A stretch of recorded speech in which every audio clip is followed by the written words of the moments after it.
7 deadly sins are actually energy blockages. They're more than just moral failings. They're misfires in the spiritual system.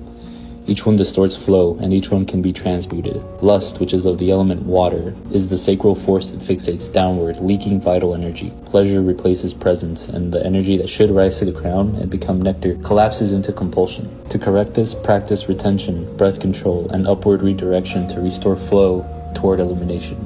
Gluttony, which is of the element of earth, is overconsumption which traps the energy in the lower body. The belly becomes the altar of avoidance, and spiritual hunger is mistaken for physical craving. To correct this, practice fasting and dietary simplicity to unbind the will and clarify the field.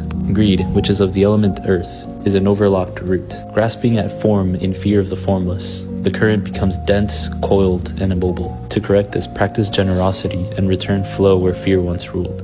Sloth, which is of the element fire, is solar energy that dims beneath apathy and inertia. The will weakens, intention dissolves. Sloth isn't just doing nothing, it is also the decay of purpose.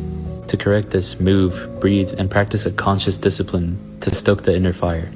Wrath, which is of the element fire, is an unintegrated pain that ignites in the heart and throat. The current burns instead of clears. Expression turns into combustion.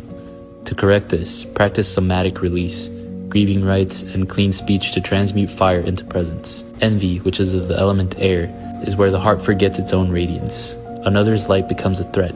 Perception fractures into comparison and resentment. To correct this, practice archetypal integration to restore self-recognition.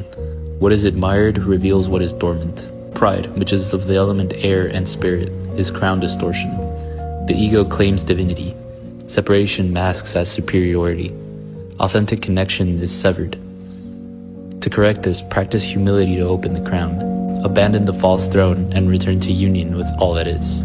The 7 deadly sins aren't crimes. They're symptoms of energetic imbalance. To transcend them is not to suppress, but to transmute. This is also metaphysics, and it is the path of internal alchemy.